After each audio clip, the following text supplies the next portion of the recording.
Saya cetha Arni. Wah, ngono terus. Ayo, Nduk, jumeneng, Nduk.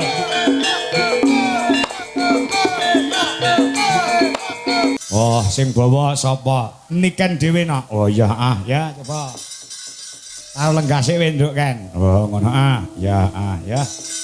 Sing gawe bapak sore mau karo live TikTok ngono karo orek-orek. Oh, ngono.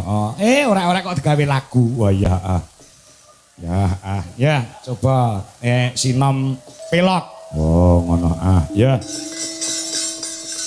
Ya Nduk kan. Kaya ngapa suaramu dinteni wong sak donya. Oh, ngono ya. Sing ngenteni dina Rebo iki piyuh. Yan. Ya, saiki wis kelakon weruh Niken Salindri. Ya Nduk, coba.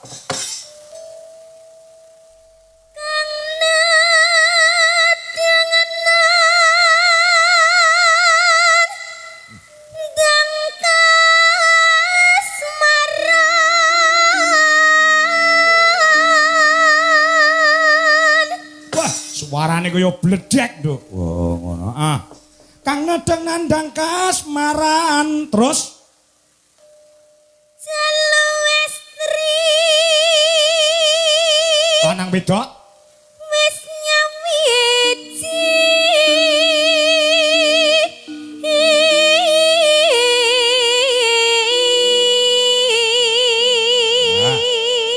Jalu kuwi lanang, Estri kuwi wedok. Oh, ya lanang wedok wis nyawiji. Terus, Nduk.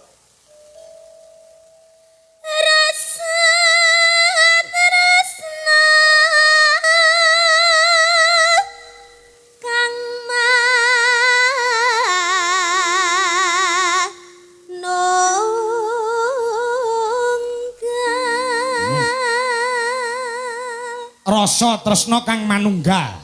Ya, terus Kota Klaten lan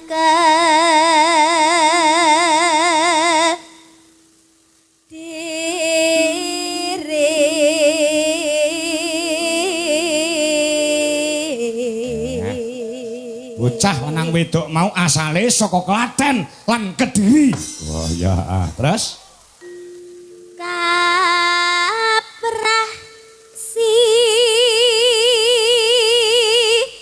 nebet Arni. saya cetha Arni. Wah, ngono terus.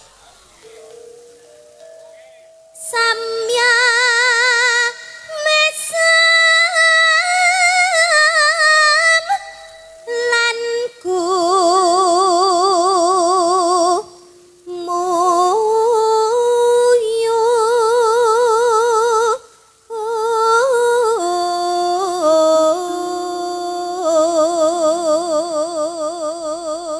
Samya mesem lan gumu itu kese ora mung sing nglakoni tok sing mesem guyu, sing nonton penggemare ya mesem gulu. Bengi iki siap karpet nggih gulung-gulung. Oh, ngono.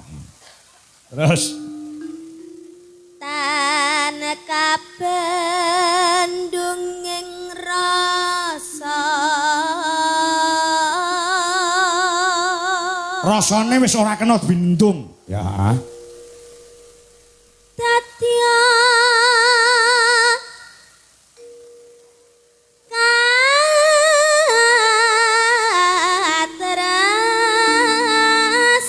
nan sejati.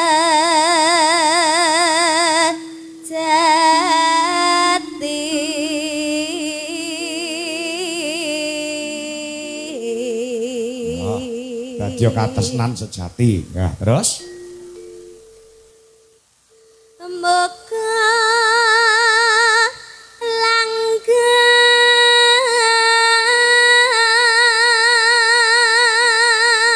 pas gong tibane ompak ndangdute. Ya, muga langgeng. Terus tansah lestari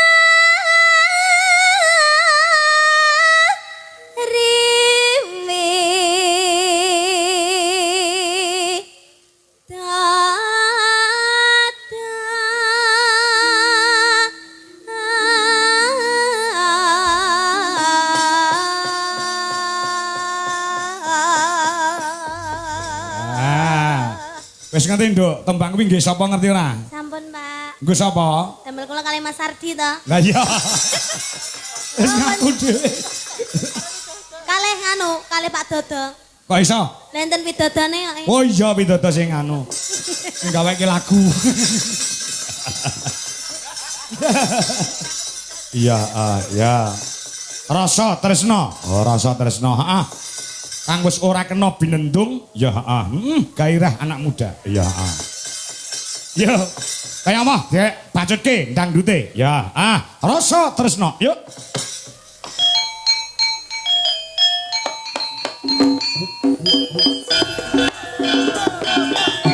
Ayo, jumeneng, Nduk.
Induk. Nggih, Pak. Sehat ya, no? Alhamdulillah pangestune, Pak. Sehat, waras, bunga, seneng atine bengi iki ya. Nggih, napa? Komplit bercampur menjadi satu. Bungae perkara apa, senenge perkara apa, Kowe kandha saiki. Bunga nggih amargi ditanggap to, Pak. Ditanggap teng mriki saged menghibur masyarakat yang ada di sini terutama buat kedua temanten. Terus saged kepanggih kalian panjenengan malih kalian Kerudwijo Laras Indonesia.